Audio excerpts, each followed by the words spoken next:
මේ උතුම් සද්ධර්මයෙන් අපේ ජීවිතයට ආලෝකයක් ළඟා කරගන්න පුළුවන් වටිනා දහම් පරයයක් මම ස්වාමීන් වහන්සේලාට කියලා දෙන්න උත්සාහවත් වෙනවා. පින්වත් ස්වාමීන් වහන්සේ සංයුත්ත නිකායේ පස්වෙනි කාණ්ඩේ සච්ච සංයුත්තේ තියෙන කෝටිගාම සූත්‍රය කියලා. ඒ සූත්‍රයේ බුදුරජාණන් වහන්සේ දේශනා කරනවා චතුන්නම් වික්ඛවේ අරිය සච්ඡානං අනනුබෝධා අප්පටි වේදා ඒව මෙදං දීඝ මද්ධානං සන්ධාවතං සංසරිතං මමං චේවතුම්මහා කංච. මහණෙනි මේ චතුරාර්ය සත්‍ය ධර්මයේ නැමැති එකම ධර්මය අවබෝධ නොවුණු නිසා ප්‍රත්‍යක්ෂ නොකළ නිසා නුඹලත් මාත් බොහෝ කාලයක් මේ දීර්ඝ සසරේ මේ අත දිව්ව සැරිසරුවා කියලා පෙන්වා වදාලා. පින්වත් ස්වාමීන් වහන්සේ මේ චතුරාර්ය සත්‍ය ධර්මය අවබෝධ නොවුණු නිසා මේ බණ කියන මමත් බණ අහන පින්වත් ස්වාමීන් වහන්සේ ඔබ වහන්සේලාත් මේ පින්වත් සියලු දෙනාම අපි හැම කෙනෙක්ම අති දීර්ඝ සංසාරික මේ අත දුවපු සැරිසරපු අය. මේ දීර්ඝ සංසාරේ අපි නිකම්ම දිව්ව සැරිසරුව නෙමෙයි පින්වත් ස්වාමීන් වහන්සේ. මේ සංසාර ගමන එනකොට බුදුරජාණන් වහන්සේ පෙන්වා වදාලා තමන්ට ඇඟලේ කිරිකල්ල පෙව් ආදරණීය මව්මල දුකට අඬපු කඳුළු එකතු කළා නම් සතර මහා සාගරයේ ජලයට වැඩි පියාමල දුකට සහෝදරය සහෝදරී ඥාති හිතයිසි මල දුකට අඬපු කඳුළු එකතු කළා නම් සතර මහා සාගරයේ ජලයට වැඩි කියලා පෙන්වුවා. ඒ වගේම මේ දීර්ඝ සංසාර ගමන එනකොට තිරිසන් ආත්මවල උපදිනකොට ගෙල සිඳින වෙලාවේදී ගලා ගියේ රුධිරය එකතු කළා නම් ඒ සතර මහා සාගරයේ ජලයට වැඩි කියලා පෙන්වුවා ස්වාමීන් වහන්සේ. අපි හැම කෙනෙක්ම අති දීර්ඝ සංසාරික ඉපදෙමින් මැරෙමින් ඉපදෙමින් අති දීර්ඝ ගමනක් යනවා. ඒත් අපේ ජීවිතවලට සැනසෙල්ලක් රැකවරණයක් ළඟා කරගන්න පුළුවන් කමක් ලැබුණේ නැහැ. අතීතයේදී ලෝකේ බුදුරජාණන් වහන්සේලා ඕනතරම් පහළ වුණා. අපිත් ඒ ශාසනවල සමහර විට අද වගේම පැවිදි වෙලත් ඉන්න ඇති. ඒත් ඒ එකම ශාසනයක්වත් ආදරෙන් ඇසුරු නොකළ නිසා ඇසුරු කරන්න බැරි වෙච්ච නිසා තාම අපි මේ අති දීර්ඝ සංසාරේ ඇවිදිනවා. පින්වත් ස්වාමීන් වහන්සේ අපි පොඩ්ඩක් සිහි කළොත් අපි පැවිද්ද ගැන අපි හැම කෙනෙක්ම පැවිදි වුණෙත් මෙන්න මේ ටික කියලා. සබ්බ දුක්ඛ නිස්සරණ නිබ්බාන සච්චිකරණත්තා ඉමං කාසාවං ගහෙත්වා පබ්බාජේත මම්බන්ති අනුකම්පං උපාදාය. අපි වෙන මොකවත් කිව්වේ නැහැ. ඉගෙන ගන්න ඕනේ කතාවක්, රස්සාවක් ගන්න ඕනේ කතාවක්, දාන බණ පන්සුකුල කරන්න තියෙන කතාවක් ඕවා මොකුත් අපි කිව්වේ නැහැ. අපි කිව්වේ එකම එක දෙයයි.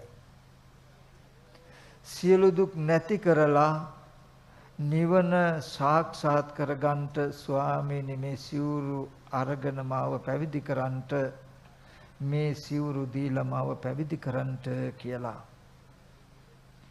එහෙම කියලා පැවිදි වෙච්ච අපිට අපේම දෝෂේ නිසා නෙවෙයි මේ ශාසනයේ තිබුණු බොහොම කාලයක ඉඳලා තිබුණු අඩුපාඩු නිසාද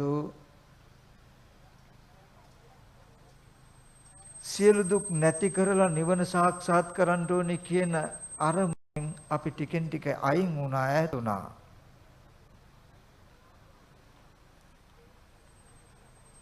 අද දවසේදීත් අපි හැම කෙනෙක්ම ජීවිතයේ සැප සතුට දෙක හොයනවා. ජීවිතයේ සැනසෙල්ලක් රැකවරණයක් හොයනවා. නමුත් නිවැරදි ක්‍රමයක් අපිට හම්බුනේ නැහැ.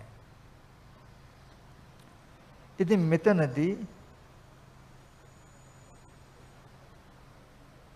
මං ගොඩාක් වෙලා මේ කරුණු ටික මතක් කරන්නේ මං හැමදාම මතක් කරලා තියෙනවා මේවා. මං එකම එක කරුණක් මතක් කරනවා. අතිශයම වැදගත්. අනවරාග්‍රූ සංසාරේ හැමදාම අපිට හොයාගන්න බැරි වුණු, හැමදාම අපිට වැරදුණු, හැමදාම අපිට අතහැරුණු අවශ්‍යම අවශ්‍ය තැනක් මම අද පෙන්නලා දෙනවා.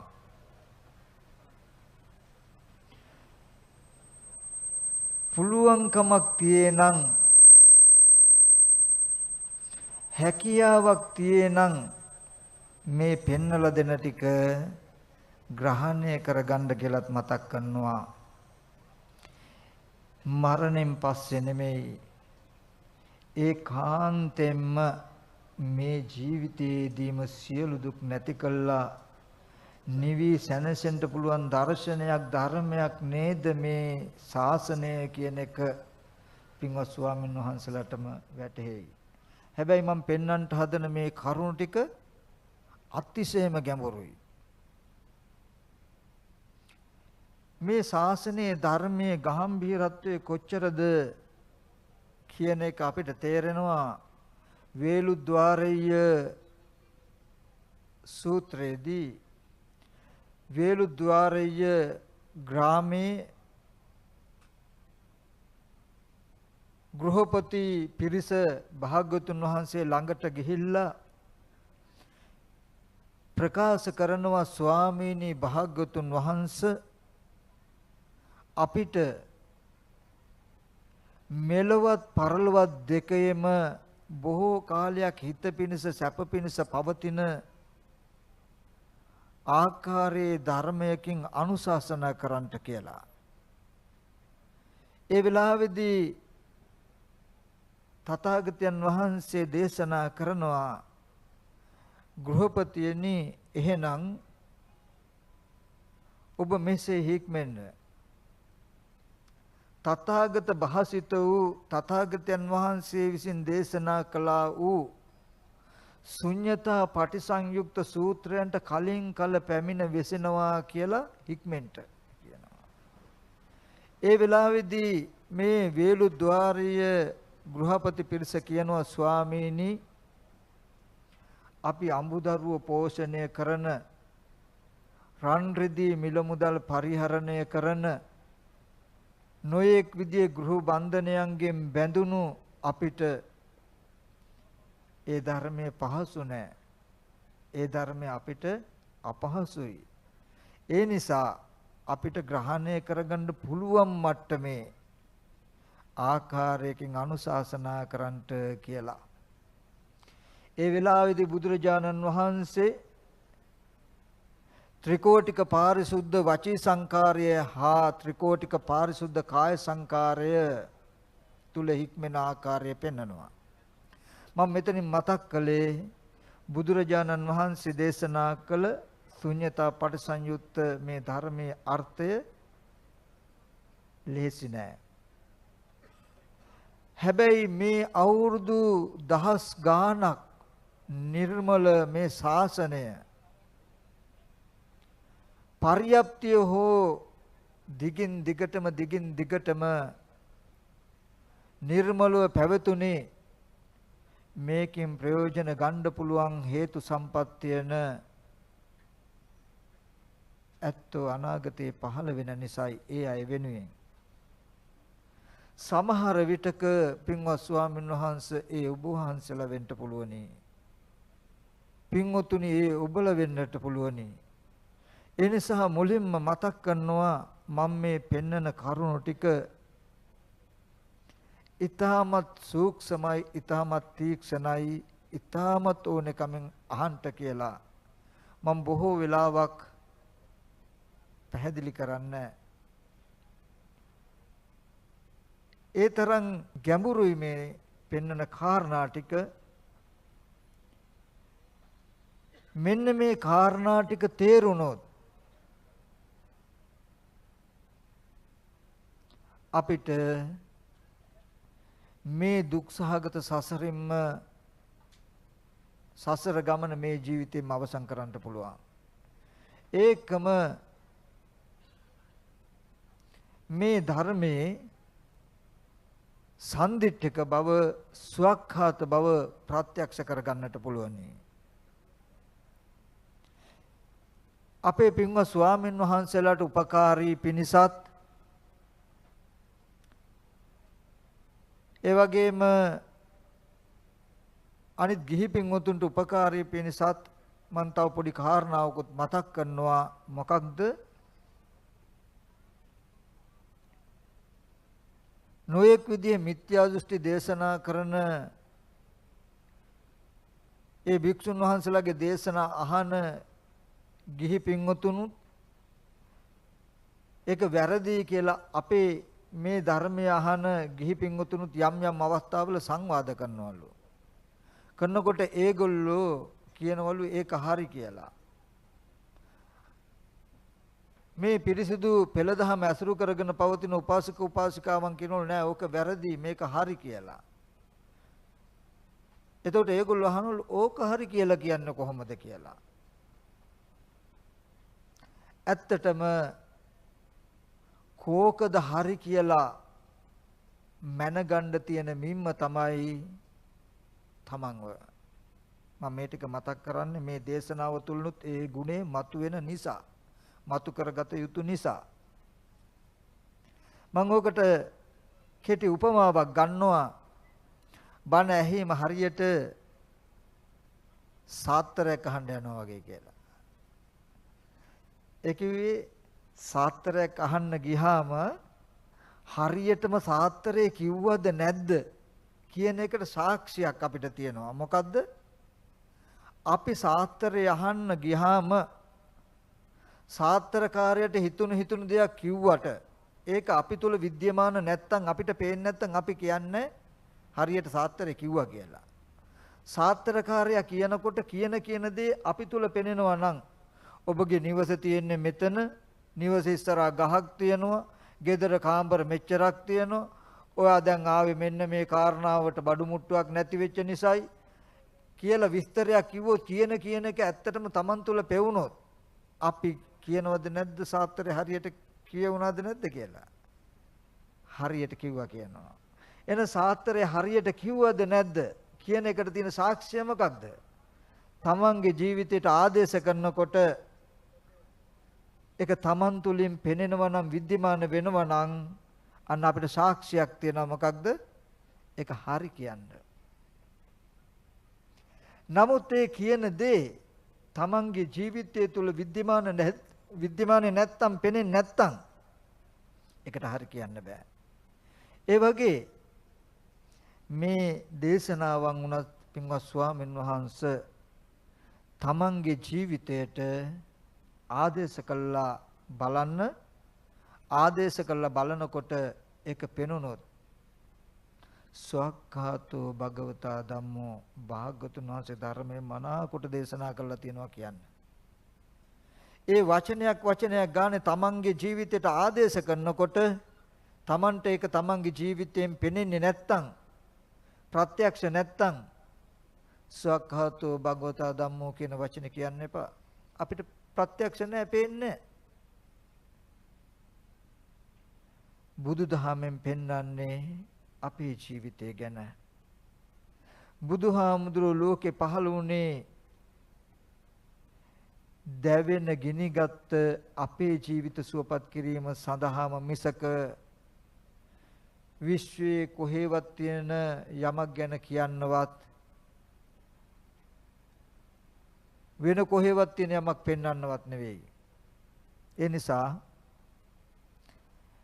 මම අද පින්වත් ස්වාමීන් වහන්සේලාට එක දෙයක් පෙන්වනවා. මෙතරයි එතරයි දෙක. පුළුවන් නම් ග්‍රහණය කරගන්න. පුළුවන් නම් දකින්න. මෙතර කියලා කියන්නේ සසර අපි ඉන්න තැන ඕරිම තීරේ. මම පින්වත් ස්වාමීන් වහන්සේලාට මේ චතුරාර්ය සත්‍ය හරහා පෙන්නනවා එතර පරතර පාරිම තීරේ. පින්වත් ස්වාමීන් වහන්සේ බුදුරජාණන් වහන්සේ ලෝකේ පහළ වුණත් නැතත් මේ ලෝකේ හැමදාම පැවතුණු හැමදාම පවතින ඇත්තක් තියෙනවා. අන්නේ ඇත්තයි බුදුරජාණන් වහන්සේ දේශනා කළේ. අපි කිටියෙන් කිව්වොත් නිරෝධය කියලා කියන්නේ සාක්ෂාත් කළ යුතු ධර්මයක්. නිරෝධය කියන්නේ සාක්ෂාත් කළ යුතු දෙයක්. සාක්ෂාත් කළ යුත්තේ තියෙන දෙයක් නිසායි. නැති දෙයක් සාක්ෂාත් කරන්න බෑ. නිරෝධය කියලා යමක් තියෙයි. ඒ තියෙන නිරෝධය සාක්ෂාත් කරන්න අපිට තියෙන්නේ. හැබැයි මේ ලෝකෙට ඒ නිරෝධය වැහිලා.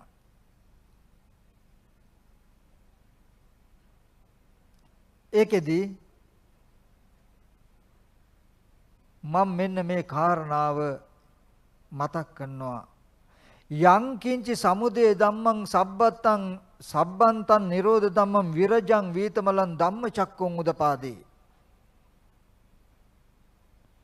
ඇති වෙන හැම දෙයක්ම නැති වෙන ස්වභාවයෙන් යුක්තයි කියන කෙලෙස් රජස් නැති කෙලෙස් මල නැති දහම් ඇහැක් උපන්නනම් දහම් ඇහැ පහළ වුණා නම් අන්න ධර්මය දැක්ක වෙනවා. මං ඒ දර්ශනය ඒ නිරෝධය ඒ නිවන ඒ පරතර පැහැදිලි කරන්නට ඉස්සර වෙලා ස්වාමීන් වහන්සේට මම පොඩි උපමාවක් කියන්නම්. අපි කතා කරලා තියෙනවා මේ උපමාව හරහා උපමෙය අපිට පහසු වෙයි.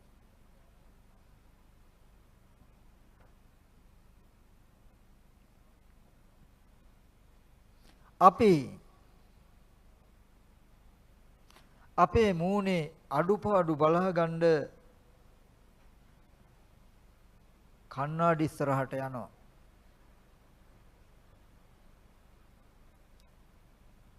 කණ්ණාඩි ඉස්සරහට ගියාම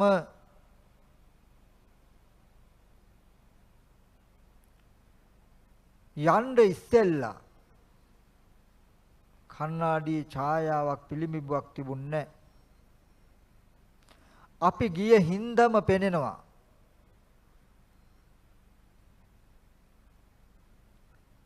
යන්න ඉස්සෙල්ලා නොතිබුණු ගිය හින්දම වැටිච්ච ඒ ප්‍රතිබිම්බයයි අපි ඇසුරු කරන්නේ.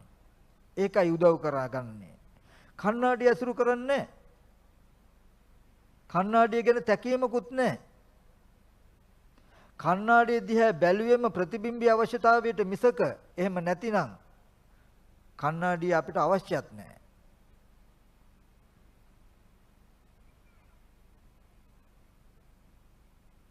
ඒ ප්‍රතිබිම්බයේ උදව් කරගෙන අඩුපාඩු බලාගෙන පරිහරණය කළා අපි ආපහු ගියොත්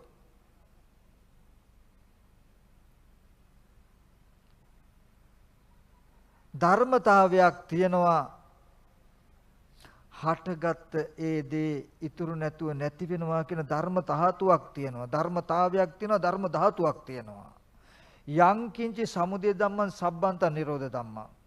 ඒ හටගත් දේ නැතිවීම පිළිබඳව අපිට කළ හැකි කිසිවක් නැහැ. කළ යුතු කිසිවක් නැහැ. ඇති වෙච්ච යම් දෙයක් තියෙනම් නැති වෙනවා කියන ධර්ම ධාතුවක් තියෙනවා. මම මේ උපමාවෙන් කිව්වේ ඒ ප්‍රතිබිම්බේ නැතිවීම ගැන අපි කළ යුතු කිසිවක් නැහැ.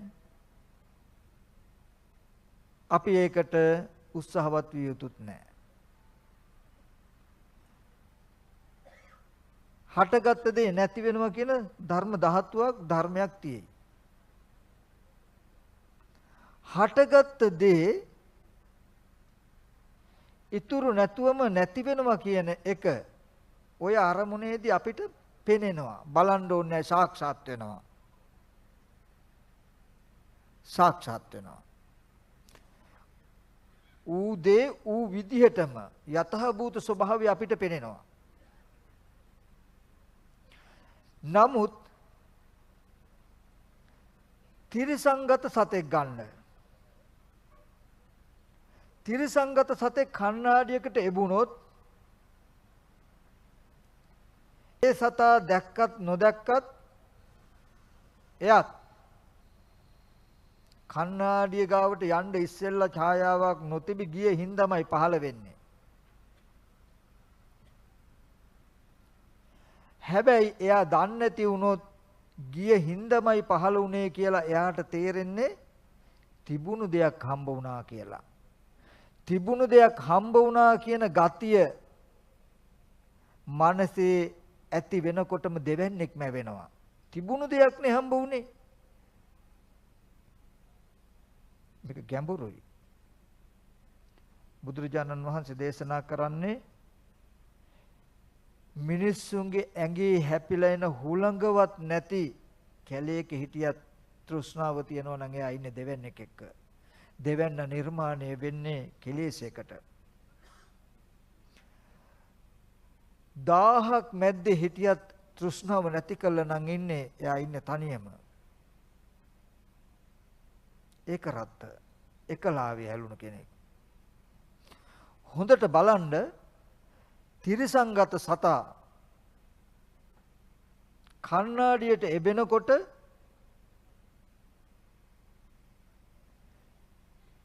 එයා දැක්කත් නැතත් එබුණු නිසාමයි හටගන්නේ. නමුත් එබුණු නිසාම හටගන්නේ කියන එක එයා දන්නේ නැත්නම් එයාට හම්බ වෙනවා එබෙන් ඉස්සෙල්ලා තිබුණු හිටිය කෙනෙක්.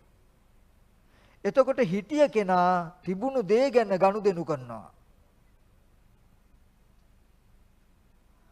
ආපහු යනකොට දැනගත්තත් නැතත් ඉතුරු නැතුව නැති වෙනවා. නමුත් තිරසංගත සතාට ඒ Nirodha හසු වෙන්නේ නැහැ. ඒ Nirodha එයා සාක්ෂාත් කරලා නැහැ. එයා දැනගත්තත් නැතත් කණ්ණාඩියෙන් අහකට යනකොටම ඒ කැඩපතට වැටුණු ඡායාව ඉතුරු නැතුවම නැති වෙනවා කියන ධර්ම ධාතුවක් ස්වභාවයක් තියෙනවා. නමුත් හටගත්ත දේ නැති වෙනව නේද කියලා මේ තාම උපමාව අරමුණ ඇතුලේ මම මේ කියන්නේ නැති වෙනව නේද කියලා එයා දැක්කේ නැත්තම් ඒ නොදැකීම නිසා අර අරමුණ සිහි කරනවා. නොදැකීම නිසා නැති වෙච්ච බව හටගෙන නිරුද්ධ වෙච්ච බව නොදැක්ක නිසා ඇති බවට සිහි කරනවා. හැබැයි ඇති බවට එයා සිහි කරද්දිත් අතන අරමුණ නිරුද්ධ වෙලා. නමුත් එයාට තේරෙන්නේ තියෙනවමයි වගේ. හොඳයි තියනවද නැද්ද කියලා බලන්න හරි තිරසංගත සතා ආයෙත් කන්නඩිට එබුණොත් එබුණු නිසාම පහළ වෙනවා. දැන් මෙතනදී මෙන්න මේ කාරණාව හොඳටම ඇති මේ સિદ્ધාන්තය අපිට හෙලිපෙහෙලි කරගන්න. පින්වත් ස්වාමීන් වහන්සේ හොඳට බලන්න ඔය වගේ කණ්ණාඩි 10කට විතර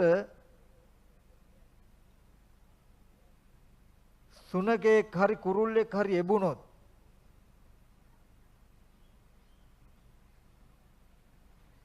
එබිලා අහකට යනකොටම ඡායාව නැති වෙනව නැති වෙන බව නොදක ඇති බව මනසේ හිටියොත්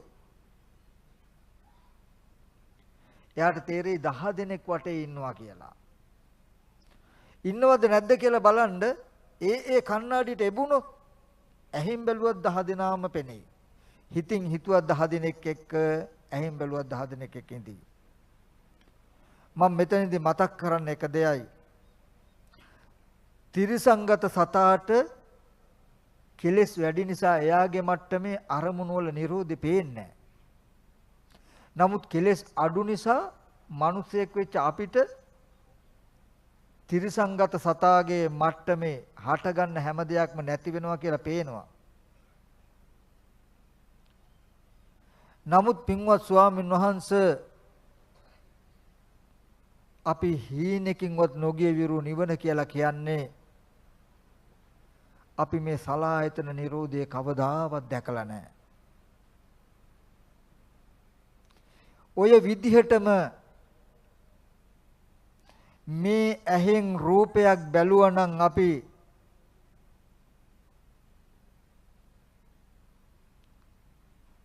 හරියට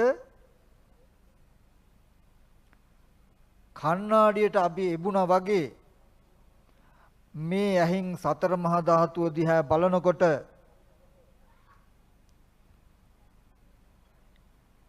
ඒ බැලීමත් එක්කම වර්ණ සටහනක් හම්බ වෙයි. රූපයක් උපදී. අපි දන්නේ කණ්ණාඩියට එබිලා අපි හදාගෙන රූපේ බලනවා වගේ අපිට පැහැදිලි නෑ. තිරිසංගත සතා කණ්ණාඩියේ රැවටුණා වගේ අපි දන්නේ අපි සතර මහා ධාතුවට ඇහැ යොමු කළ නිසාම මේ හැඩතලයක් උපන්න නේද කියලා. අපිට හිතෙන්නේ තිබුණු දේ පේනවයි කියලා. අපි අහකට යනකොට මේ පෙනුණු දේ ඉතුරු නැතුවම නිරුද්ධ වෙනවා.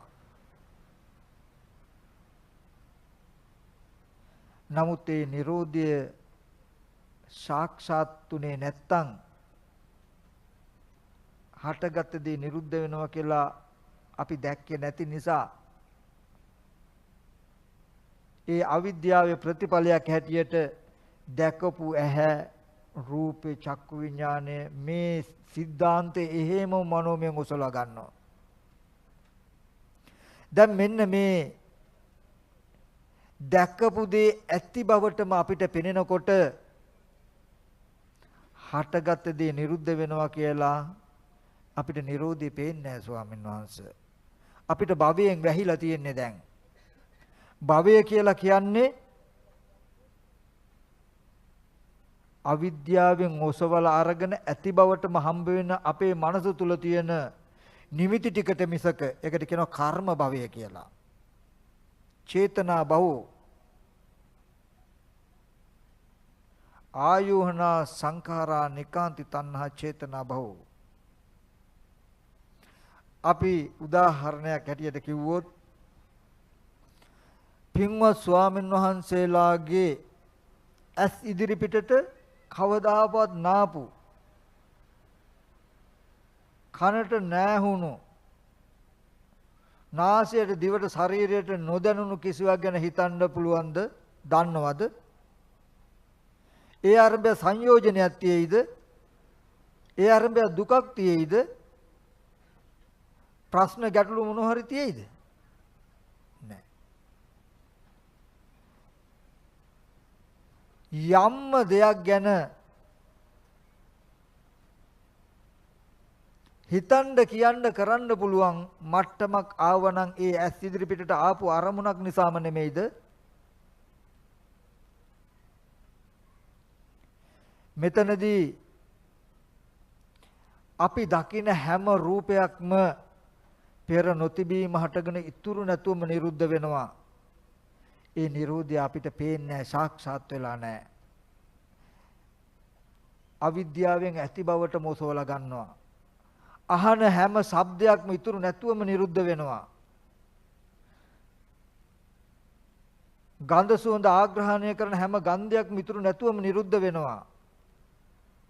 දිවෙන් විඳින හැම රසයක්ම ඉතුරු නැතුවම නිරුද්ධ වෙනවා. රසය විඳිනකොට රසය විතරක් නෙමෙයි. රසයත් එක්ක දිවත් දිව එක්ක රසයත් ඒ දෙන නිසා ජීවහා විඥානය ජීව සම්පස්යෙන් උපන්න වේදනා සංඥා චේතනා කියන මේ ස්කන්ධ පංචකෙම ඉතුරු නැතුවම නිරුද්ධ වෙනවා.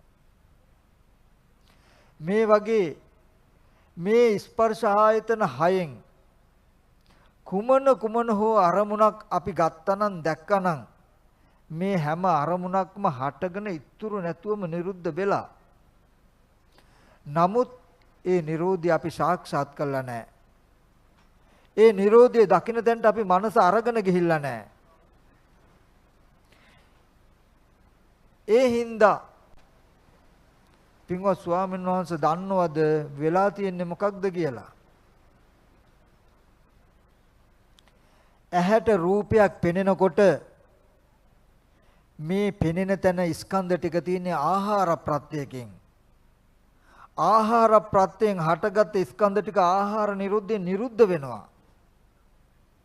නමුත් ඒ ස්කන්ධ ටිකේ අපි රස විඳ ගැනීම අනුව බලනකොට තණ්හාවෙන් ඇසුරු කළොත් වෙන්නේ මොකක්ද? ආහාර නිරෝධයෙන් ස්කන්ධ නිරුද්ධ වුණාට අර අවිද්‍යාව තණ්හාවේ ප්‍රතිඵලයක් හැටියට හටගත්දී ඇති බවට පංච උපාදාන ස්කන්ධ ලෝකයක් හැදෙනවා. ස්වාමීන් වහන්සේලා ගාව ඇති දැකපු හැම දෙයක්ම තියෙන අහපු ගඳ සුවඳ ලැබපු හැම දෙයක්ම තියෙනවා කියන ලෝකයක් ඇති. ස්වාමීන් වහන්සේලා හිතාගෙන ඉන්නේ තාමත් සතර මහා ධාතු ඇසුරු කරගෙන බාහි තියෙන දේ මට දැනෙනවා කියලා. ඔය හට ස්වාමීන් වහන්සේලාට ඔහොම දැනෙද්දිත් ඔය දැනුම ස්වාමීන් වහන්සේලාට එකතු වෙන්න උදව් වෙච්ච ආහාර ප්‍රත්‍යයෙන් හටගත් ස්කන්ධ ටික නිරුද්ධ වෙලා බොහෝ කල ස්කන්ධ ටිකේ Nirodhe නොදන්නා අවිද්‍යාව නිසා රස විඳ ගැනීම අනුව බලපු දෝෂෙට එකතු වෙච්ච ලෝකයයි ඔය පංච උපාදාන ස්කන්ධ ලෝකේ. දුකට හේතුව තණ්හාවයි කියලා කිව්වේ ඒක. ඇහැට පෙනෙනවා නම් රූපයක් මේ පෙනෙන රූපේ රස විඳ ගැනීම අනුව බලන් දෙපා කියලා කියන්නේ වෙන මුකුත් නෙමෙයි. තණ්හාවෙන් ඇසුරු කළොත් අහකට යනකොට හටගත් දේ නැති වෙනවා කියන එක පේන්නේ ඇති බවට අපි තුල පංච උපාදාන ස්කන්ධ ලෝකයක් හැදෙනවා. අන්නේ පංච උපාදාන ස්කන්ධ ලෝකයකයි ජරා මරණ දුක තියෙන්නේ. පංච උපාදාන ස්කන්ධ දුක්ඛ.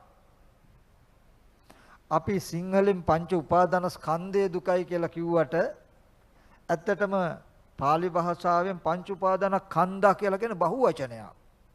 පංච උපාදාන ස්කන්ධයෝ දුකක්. ස්වාමීන් වහන්සේලා හොඳට බලන්න ස්වාමීන් වහන්සේලාට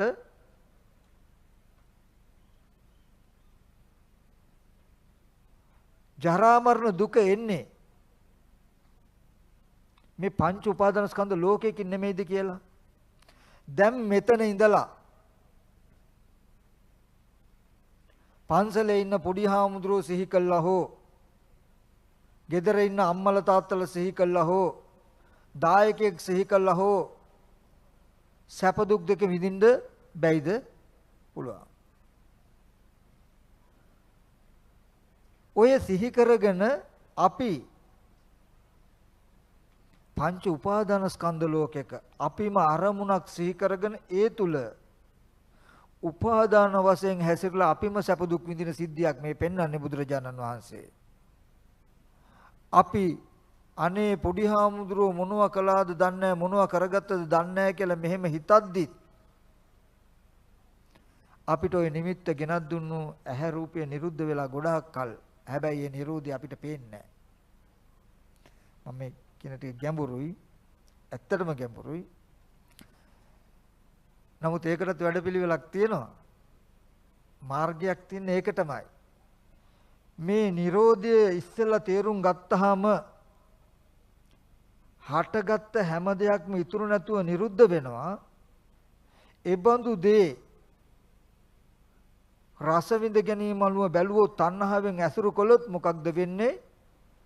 ඒ Nirodhe පෙනෙන්නේ නැහැ. ඒ වෙනුවට පංච උපාදාන ස්කන්ධ ලෝකය හැදෙනවා, ඇති බව හැදෙනවා.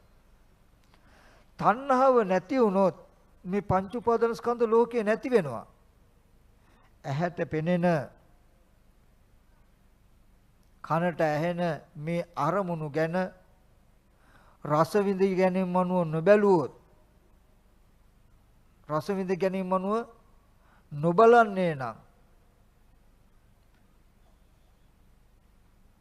තියනවා කියලා ඇති බවට දැනෙන මේ ලෝකයේ ටිකෙන් ටික දිය වෙලා යනවා. පංච උපාදාන ස්කන්ධ ලෝකය කියනකොට පින්වත් ස්වාමීන් වහන්සේ හටගෙන නිරුද්ධ වෙන ධර්මයක් අවිද්‍යාවෙන්ම ඔසවලා අරගත්ත අපේ මනස තුල සිද්ධාන්තයක් පෙන්වන්නේ බුදුරජාණන් වහන්සේ. මේකෙදි අපිට ඉගෙන ගන්න ඇත්තටම පරාසයක් තියෙනවා. ඒ ටිකේ මුල් දැනුම අපි තුල අඩු නිසායි මේ ටික අපිට තේරෙන්නේ නැත්තේ. ස්කන්ධ සහ පංච උපාදාන ස්කන්ධය කියලා කියන්නේ මොකක්ද? ඒකේ වෙනස මොකක්ද? සාස්ව උපාදානීය කියලා කියන්නේ ආශ්‍රවයන්ට හිත වූ ආශ්‍රව සහිත වූ උපාදානයන්ට හිත වූ ස්කන්ධ මොනවද? අනාසව අනුපාදානීය ආශ්‍රව යෙදෙන්නේ නැති උපාදානයන්ට හිත නැති ස්කන්ධ මොනවද කියලා අපි ඉගෙනගෙන නැහැ ස්වාමීන් වහන්සේ. පැවිද්දෙක් හැටියට ඉන්න ඕනේ තැන නිවන නම් අපි බලාපොරොත්තු වෙන්නේ. ඊට අදාළ කරුණු ටික අපේ සන්තකේ නැති නිසායි මේ වගේ ශුන්‍යතා පටිසංයුක්ත අර්ථයක් අපේ ජීවිතය තුළ නොරැඳෙන්නේ. මම පින්වත් ස්වාමීන් වහන්සේලාට මතක් කරනවා අනන්ත සංසාරික ඉඳලා ඉපදෙමින් මැරෙමින් ඉපදෙමින් ආපු මේ සංසාරේ පෙර පිනකට බුද්ධෝත්පාද කාලයක් මනුෂ්‍ය ජීවිතයක් සද්ධර්මයේ තියෙන වටිනාවක් ලැබුණා. පින්වත් ස්වාමීන් වහන්සේ මේ අවස්ථාවෙන් ප්‍රයෝජනයක් ගන්නට අපි පොඩ්ඩක් උත්සාහවත් විය යුතුයි කියන කාරණාව මතක් කරනවා. මේ අවස්ථාව අතහැරුණොත් මේ වගේ අවස්ථාවක් ලැබිලා ඒක අතහැරගත් එකම අකුසලයක් වෙයි ස්වාමීන් වහන්සේ. අපිට මේ වගේ අවස්ථාවක් නොලැබෙන්න අපි මොන තරම් දෙයක් කළත් මොන ආකාරයකට ජීවත් වුණත් මේ ධර්මයට උත්සාහවත් නොවුනොත් මේ ධර්මය අවබෝධ කරගන්න බැරුණොත් අපි පරාදයි. අපිට ලැබුණු අවස්ථාවෙන් අපි ප්‍රයෝජන ගත්තේ නැති වෙනවා. ඉතින් මෙතනදී යංකින්චි සමුදය ධම්මං සබ්බන්තං නිරෝධ ධම්මං කියලා කියන්නේ මේ ස්පර්ශ ආයතන 6ට රූප පෙනෙන, ශබ්ද ඇහෙන, ගඳ සුවඳ දැනෙන, රස විඳින, කයට ස්පර්ශ දැනෙන, සිතින් අරමුණු සිහි කරනවා කියන සිද්ධාන්ත ටික හේතු ප්‍රත්‍යයෙන් හටගත්ත ආහාරය ප්‍රත්‍යයෙන් හටගත් ස්කන්ධ ටිකක් තියෙන්නේ. හේතු නිරුද්ධ වෙනකොටම ආහාර නිරුද්ධ වෙනකොටම නිරුද්ධ වෙනවා. අපිට ඒකේ Nirodhe පේන්නේ. ඒකේ රස විඳ ගැනීම අනුව බලන නිසා නිරුද්ධ වුණත් ඇති බවට එළඹ සිටිනවා. දැන් භවයෙන් නිවන වැහිලා අපිට තියෙන්නේ. භවය කියලා කියන්නේ මොකක්ද? දැකපු හැම දෙයක්ම තියනවා වගේ තේරෙනකම, අහපු හැම දෙයක්ම තියනවා වගේ තේරෙනකම ලෝකයට නිවන පේන්නේ නැහැ ස්වාමීන් වහන්සේ. නිවන පෙවුනොත් භවයේ තියෙන්නේ නැහැ. හටගත් දේ නිරුද්ධ වෙනවා කියන තැනක ස්වාමීන් වහන්සේලා මනස අරගෙන ගිහිල්ලා තිබුණා නම් මේ අම්මලා ඉන්නවා, තාත්තලා ඉන්නවා, ගෙවල් දොරවල් තියෙනවා, යාන වාහන ඉඩකඩ මිල මුදල් තියෙනවා කියලා තණ්හාවෙන් හැසිරෙන ශේස්ත්‍රය ඉතුරු වෙන්නේ නැහැ. නමුත් Nirodhe නිවන නැති වුණොත් භවයේ තියෙන්නේ. භවයේ තිබුණොත් නිවන නැහැ. හටගත් දේ කණ්ණාඩියට වැටුණු ඡායාව ගන්න හටගත් දේ නිරුද්ධයි කියලා දැක්කහම ස්වාමීන් වහන්සේලාගේ මනසේ හීනකින්වත් ගොනු වෙනවද? දැකපු ඡායාව කණ්ණාඩිය ඇතුලේ තියෙනවා කියන ගතියක් රැඳෙනවද? නැහැ. නමුත් හටගත් දේ නිරුද්ධයි කියලා නිරුද්ධ වෙනවා. නිරුද්ධයි කියලා දැක්කේ නැති කුරුල්ලට එයා නොදැක්කට නිරුද්ධ වුණා. නමුත් එයාට පැත්තකට ගියාම තාම දැකපු කෙනා ඉන්නවා වගේ. එයා තුලයි මේ තියෙන්නේ භවය. ඒ වගේ පින්වත් ස්වාමීන් වහන්සේ දන්නවද? අපි දැක්කත් නැතත් දකින අහන හැම දෙයක්ම හටගෙන නිරුද්ධ වෙනවා. අපිට නිරෝධය පේන්නේ නැති හින්දා ඇති බවට භවය හැදෙනවා. හැබැයි අපිට වඩා කෙලෙස් අඩු දෙවියන්ට පෙනෙනවා අර කුරුල්ලට අපිව පෙනෙනවා වගේ. අපි ඇති බවට සිහි කරගන්නකොටත් සිහි කරගෙන හොයන්න යද්දිත් දැකපු දේ නිරුද්ධ වෙලා කියන එක දෙවියට පේනවා. හැබැයි දෙවියගේ මට්ටමට හටගත් දේ නිරුද්ධ වෙනවා ඒත් එයාට ඒ මට්ටම පේන්නේ නැහැ. ඒක පේනවා බ්‍රහ්මයාට. බ්‍රහ්මයාටත් හටගත් දේ නිරුද්ධ වෙනවා ඒ මට්ටම එයාට පේන්නේ නැහැ. එයාට පේනවා වැරදි භවයා අරූපී බ්‍රහ්මයාට. අරූපී බ්‍රහ්මයාටත් හටගත් හැම දෙයක්ම නිරුද්ධ වෙනවා. නමුත් එයාට පේන්නේ එයාට අරූපී භවය රැඳෙනවා. රහතන් වහන්සේ කියලා කියන්නේ තුන් භවය තුල කුමන කෙනෙක් අරමුණක් පරිහරණය කෙරුවත් හටගන්න හැම දෙයක්ම ඉතුරු නැතුව නිරුද්ධ වෙනවා කියලා දකින මානසික මට්ටම. එතන භව නිරෝධයක් තියෙන්නේ. මෙතනදී යම් කිසි කෙනෙක් යං කිංචි සමුදය ධම්මං සබ්බන්තං නිරෝධ ධම්මං විරජං වීතමලං ධම්මචක්කුං උදපාදි කියන වචනේ තුල ලොකු හයියක් තියෙනවා ස්වාමීන් වහන්සේ. එයා දන්නවා මට මේ දැකපු අහපු හැම දෙයක්ම ඇති බවට තේරුණාට ඇති බවට තිබුණාට මේ පංච උපාදානස්කන්ධ ලෝකයක්. මේක හැදුනේ ඇහැට පෙනුණු කනට ඇහුණු වෙලාවේ අරමුණු වල තණ්හාවෙන් ඇසුරු කළ දෝෂෙටයි. එයා පංච උපාදානස්කන්ධයක් දන්නවා. ඒකට හේතුවක් දන්නවා. කනට ඇහැට පෙනුණු කනට ඇහුණු අරමුණු වල තණ්හාවෙන් ඇසුරු නොකලේ නම් මේ පංච උපාදානස්කන්ධ ලෝකේ හිටින්නේ නැහැ කියලා දන්නවා. සම්මා දිට්ඨි. මට මෙහෙම ඇති බවට පෙනෙද්දි හටගත්ත හැම දෙයක්ම නිරුද්ධ වෙලා නේද කියලා දන්නවා. මෙන්න මේ චතුරාර්ය සත්‍ය කියලා කියන්නේ වෙන මුකුත්ම නෙමෙයි හටගත් මේ ස්පර්ශ ආයතන 6 අපි කෙටියෙන් ගත්තොත් පංච උපාදාන ස්කන්ධේ ආයතන 12 18 ධාතුවේ නිරෝධය දකින්න එකට. ඒකෙදී අපිට කල යුත්තක් නැහැ. හටගත්ත දේ නිරුද්ධ වෙනවා කියන නිරෝධ ධාතුවක් හැම කල්හිම පැවතුනා පවතිනවා. ඔය නිරෝධ ධාතුව ලෝකෙට වැහිලා. අවිද්‍යාවෙන් වැහිලා, භවයෙන් වැහිලා. බුදුරජාණන් වහන්සේ ලෝකේ පහළ වෙලා පෙන්වන්න යන්නේ ඒ ටික. මේ නිවන පෙන්නනවා. හටගත්ත හැම දෙයක්ම නිරුද්ධ වෙනවා. හටගත්ත වෙලාවේ තණ්හාවෙන් ඇසුරු කළ දෝෂෙට ඒ Nirodhe වෙනුවට ඇති බවට Taman තුල නිමිති ලෝකයක් හිතලා පංච උපාදාන ස්කන්ධ ලෝකයක් ඇදිලා ඔය හදාගත්ත පංච උපාදාන ස්කන්ධ ලෝකෙකයි දුක තියෙන්නේ. පංච උපාදානස්කන්ධ දුක්ඛ. ජාතිපි දුක්ඛ, ජරාපි දුක්ඛ, ව්‍යාධිපි දුක්ඛ, මරණම්පි දුක්ඛං. ඉපදීමේ දුක, ලෙඩවීමේ දුක, මහලු වීමේ දුක, මරණ දුක් කියන මේ ඔක්කොම දුක් ටික තියෙන පංච උපාදාන ස්කන්ධ ලෝකේ. මේක මේ එක ස්කන්ධයක එකක් කියනව නෙමෙයි.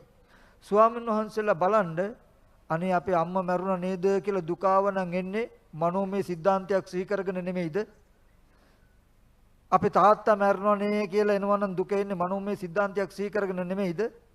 සමහර විට ආහාර ප්‍රත්‍යයෙන් හටගත් ස්කන්ධ ටික නිරුද්ධ වෙලා ගොඩාක් කල්. ඒත් මේ පංච උපාදාන ස්කන්ධ ලෝකය හිස් වෙන්නේ නැහැ. ඒක නැති වෙන්නේ නැහැ. ඒක හැදාගත්තේ දුක උපද්දවාගෙනයි අපි මේ දුක් විඳින්නේ. ඒකෙන් පෙන්වුවේ ඉපදීමේ දුකක්, ලෙඩවීමේ දුකක්, මහලු වීමේ දුකක්, මරණ දුකක් කුමන හෝ දුකක් ඔබට එනවනම් එන්නේ පංච උපාදාන ස්කන්ධයකින්මයි කියලා කියන්නේ බුදුරජාණන් වහන්සේ. ඒ පංච උපාදාන ස්කන්ධය කියන්නේ අවිද්‍යා තණ්හා කියන කෙලෙස්යෙන් අපි තුල හදාගත්ත දෙයක්. අවිද්‍යා තණ්හා කියන කෙලෙස්ය නැති වුණොත් මේ දුක් විඳින ලෝකේ හිටින්නේ නැහැ. සම්මා දිට්ඨි ඒකට ඇත්ත දකින්න මොකද්ද? හේතු නිසා හටගත් ස්කන්ධය හේතු නිරුද්ධ වෙනවා කියලා දකින්න. ආහාර ප්‍රත්‍යයෙන් හටගත් දේ ආහාර නිරුද්ධයෙන් නිරුද්ධ වෙනවා කියලා දකින්න. මේ Nirodha දකින්න තැනට මනස ගෙනියන්න Nirodha සාක්ෂාත් කරගන්න කියලා පෙන්වුවා. දැන් ওই ටික පෙන්වුවට මේ ස්පර්ශ ආයතන හයම ඇති බවට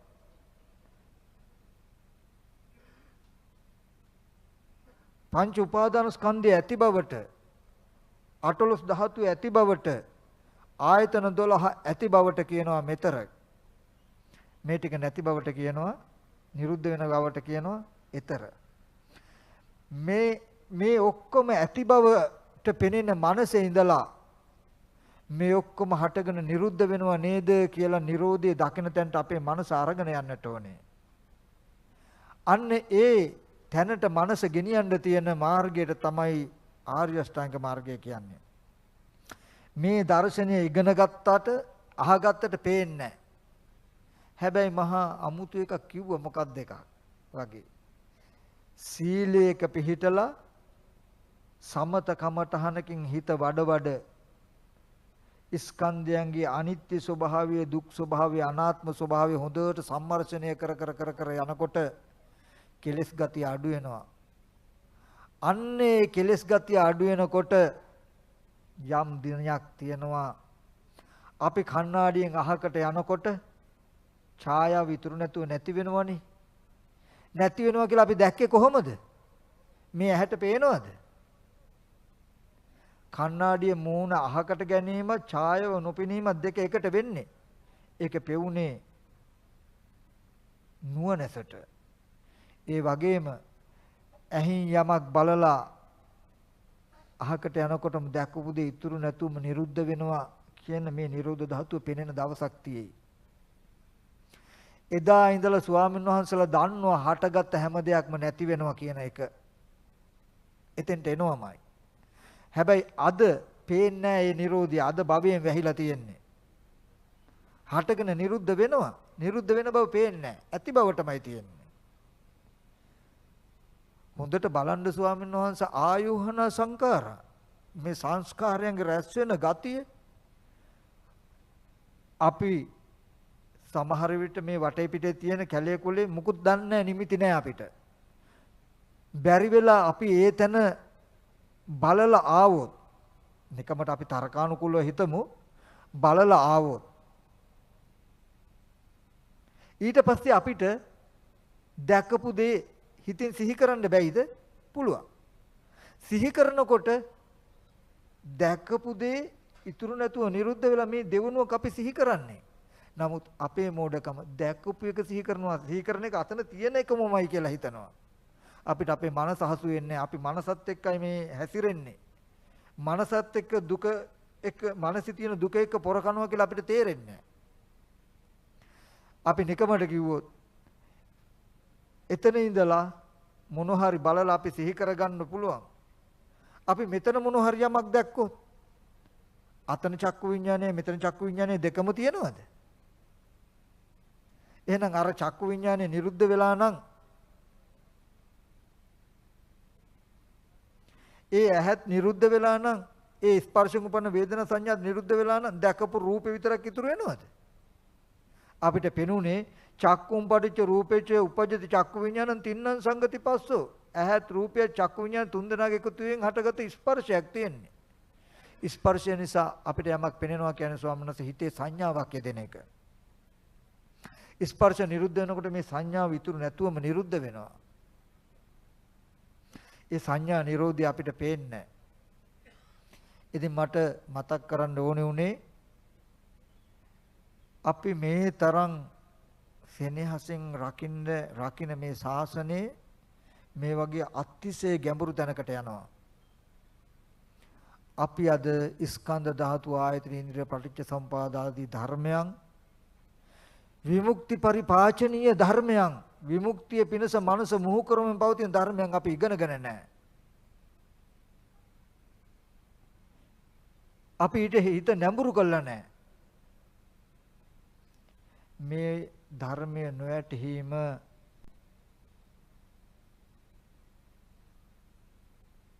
අපේ දෝෂයක් නෙමෙයි, ධර්මයේ දෝෂයක් නෙමෙයි, පුරුදු පුහුණු නොකළ අපේ මනසේ දෝෂේ. ඉතින් මම මතක් කරන්නේ මෙන්න මේකයි. මම අද මේ අනුමානයක් මතක් කළේ පින්වත් ස්වාමීන් වහන්සේලා පැවිදි වෙන දවසේ නායක හාමුදුරුවෝ ස්කන්ධ ධාතු ආයතන ඉන්ද්‍රිය පටිච්ච සම්පාද ධර්මයන් උගන්වලා මේ ශුන්‍යතා පටිසංයුක්ත අර්ථයන්ට පැමිණෙන ආකාරය ටික ටික හරි ඉගෙනුවා නම් අද ස්වාමීන් වහන්සේලාගේ ජීවිතය මේට වඩා වෙනස්. ඒ කාන්තෙන් මේ සසර දුකෙන් ඈතර වෙලා මම එක දෙයක් ඉල්ලනවා. අපි මේ ශාසනයට එනකොට අපිට තිබුණු මේ පාඩුව අනාගත ශාසනයට ඉතුරු නොකරන අපි මොකක් හරි දෙයක් කරමු. අපි වැඩපිළිවෙලක් හදමු. ස්වාමීන් වහන්සේ අපි මේ ස්වාමීන් වහන්සේලා එකතු කරගෙන මාසේ බැයි නම් මාස 3කට සැරයක්වත් ඔක්කොමල එකතු වෙලා ධර්ම සාකච්ඡා කරන වැඩපිළිවෙලක් හදමු. දැනුම බෙදෙනවා. මම හරි ඕන වෙලාවක යම් අදහසක් කිව්වොත් ඒක වැරදි නම් මම සහේතුකව පිටකයේ තුලින් ඒකේ අර්ථය පෙන්නනවා. පෙන්නනකොට ඒකේ දොස් පෙන්වුවොත් ස්වාමීන් වහන්සේ මම ඒක ඉදිරියෙන් එහාට ගෙනියන්නේ නැහැ. එහෙමම ඒක වැරදි බව පෙන්වුවොත් මම ඒක අතහරිනවා. ඒ වගේ අපි අවංකව නිහතමානීව අපේ ජීවිතයට රැකවරණයක් හදාගෙන මේ ක්‍රමවේදය මේ ධර්මයේ හුරුව අනාගත ජනතාවට දෙන්නට ඕනේ ස්වාමීන් වහන්සේ. එහෙම හුරු පුරුදු නොකල එකේ හුරු පුරුදු නොකරන එකේ පාඩුවයි ස්වාමීන් වහන්සේ අද විසම මිත්‍යා දෘෂ්ටි මේ ශාසනය තුල පැන නැගීමේ කාර්යය වෙලා තියෙන්නේ. ඉතින් මම ස්වාමීන් වහන්සේලාගෙනුත් ඒ වගේම මේ රටේ බොහෝ සෙයින් ඝන පිරිස ඇසුරු කරන ස්ථාන මහමෙවුනා අසපුව තියෙනවා. ඒ වගේම කල්යාණ යෝගාශ්‍රම සංස්ථාව තියෙනවා. ඒ පින්වත් ස්වාමීන් වහන්සේලාගෙනුත් ඉල්ලන්නේ අපි වෙන්වෙන්ව තනියම ගියොත් අපිට වැඩි දුර යන්න බෑ. ඒකෙන් අපි බෙදලා කටයුතු කරන එක තුලින් ලාභ ලබන්නේ වෙනත් පිරිසක්. අපි කාටත් අඩුපාඩු ඇති. අපේ නා වූ ස්වාමීන් වහන්සේලාට සංස්ථාවේ ස්වාමීන් වහන්සේලාටත් මතක් කරන පින්වත් ස්වාමීන් වහන්සේ පන්සල් වල ඉන්න අපේ ස්වාමීන් වහන්සේලාගේ අනිත් ස්ථාන වල ඉන්න අපේ ස්වාමීන් වහන්සේලාගේ සමහර සිල් වල අඩු ඇති. නමුත් සිල් වල අඩුයි කියලා අයින් කරන්න නෙමෙයි අපි ඒ ස්වාමීන් වහන්සේලා සිල්වත් කරගමු. ධර්මයේ අඩුයි කියලා අයින් කරන්න නෙමෙයි අපි ඒ ස්වාමීන් වහන්සේලා ධර්මවත් කරගමු. අපි හැම දිනම එකට එකතු වෙලා අදහස් බෙදාගෙන මේ ශාසනයට අලුත් වැඩපිළිවෙලක් කටයුතුයි ස්වාමීන් වහන්සේ. ඒකම මට කියන්න කරුණු ගොඩාක් තිබුණා. යෝජනා ගොඩාක් තිබුණා. නමුත් මට ඒකට කාලේ නැහැ ස්වාමීන් වහන්සේලාටත් නෙවෙයි. ඒක මම මගේ දේශනාවන් කෙටියෙන් නවත්තනවා. මම මේ කෙටි කළා මතක් කළේ මෙන්න මේ වගේ අතිශය ගැඹුරු අර්ථයක් තියෙනවා මේ ශාසනයේ. ස්වාමීන් වහන්සේලා මට මතක් කළොත් වහන්සේ ඔහොම කියන්න තියෙන පදනම මොකක්ද? කරුණ මොකක්ද? පිටකානු ලෝමව සහේතුක ඉදිරිපත් කරන්න කිව්වොත් ධර්මයට විනයට කිසිදු පරස්පරයක් නැතුව එකින් එක පෙරලලා මම පෙන්වන්නම්. මෙන්න මේ නිසයි මම මේ ටික කියන්නේ කියලා. මේ ශාසනයට ජීවිතයටත් වඩා ආදරේ ස්වාමීන් වහන්සේ. ඉතින් ඒ නිසා කවදාවත් වැරදි අර්ථකථනයක් දීලා මට දුකෙන් මිදෙන්නවත් තව කෙනෙක් දුකෙන් මුදව ගන්නවත් බෑ. පරියප්තිය නිවැරදි වුණොත්මයි ප්‍රතිපත්තිය නිවැරදි වෙන්නේ. ප්‍රතිපත්තිය නිවැරදි වුණොත්මයි ප්‍රතිවේදය නිවැරදි ලැබෙන්නේ. අපි පරියප්තියත් ආරක්ෂා කරගෙන ප්‍රතිපත්තියත් ඇති කරගෙන ප්‍රතිවේද ශාසනය ලෝකෙ තුල යලි නගා හිටවන්නට මොකක් හරි ක්‍රමවේදයක් සකස් කරමු කියලා ඉල්ලමින් ඒ සඳහා සමස්තයක්ම රටවාසී ලෝකවාසී මහා සංඝරත්නයට ආරාධනා කරමින් තර්කයක් නෙමෙයි බොහෝම හිතයිසිව සෙනෙහසින් අපි හැම කෙනෙක්ම වුණොන්ට උපකාර වෙමින් උපකාර කරගනිමින් මේ ශාසනය ඒකරාශී කරගෙන දුර්මතයන්ට මේ ශාසනය ඇතුළට එන්න ඉඩ නොදී මිෂනාරි අදහස් වලට මේ ශාසනයට එන්න ඉඩ නොදී සමගි බව තුලින් අපි ශාසනය රැකගෙන නැව නිසා තොටියක් තොටිය නිසා නැවත් වගේ අපි නිසා ශාසනය ශාසන නිසා අපිත් දෙකම රැකෙන වැඩපිළිවෙලක් කරමු කියන එක යෝජනා කරමින් මගේ දේශනාව අවසන් කරනවා. කෙටි හැඳින්වීමක් විතරයි මම මතක් කළේ. මේ ශුන්‍යතා පටිසංයුක්ත දර්ශනයක් මෙන්න මේ වගේ තියෙනවා. හැබැයි ඒ කාන්තෙන් ඒ දර්ශනය ග්‍රහණය කරගත්තොත් ඒ මනස සුවපත් වෙනවාමයි. ලැජ්ජ වෙනවා අපි අපේ සිතේ තියෙන සිතුවිලි එක්ක අඬන්න තරම් අපි මෝඩද? අපේ සිතේ විතර්ක එක්ක කතා කර කර දුක් විඳින්න තරම් hina වෙන්න තරම් අපි මෝඩද කියලා සබ්බ සංඛාරේසු අට්ඨියච හරායච jigucchati සියලු සංස්කාරයන් කෙරෙහි ලැජ්ජ වෙනවා පිළිකුල් කරන දිනයක් එන දවසක් තියෙයි. හැබැයි මේ දර්ශනය දකින තා ඒ සංස්කාරයන් අපි ලැජ්ජ වෙන්නේ නැහැ පිළිකුල් කරන්නේ නැහැ. මොකද ඒක ඇත්තම වෙලා නිසා. ඒක බොරුවක් වෙච්ච දවසටයි මම මෙච්චර මෝඩද කියන තැනකට එන්නේ. ඉතින් මේ දර්ශනය මගේ ස්වාමීන් වහන්සේලාට මේ ජීවිතයේම දැකලා මේ උතුම් නිර්වාණය මේ ජීවිතේම සාක්ෂාත් කරගන්නට සියලු ශක්තිය ධෛර්යය ලැබේවා කියලා ප්‍රාර්ථනා කළ මගේ දේශනාව අවසන් කරනවා. පින්වත් ස්වාමීන් වහන්සේලාට තෙරුවන් සරණයි.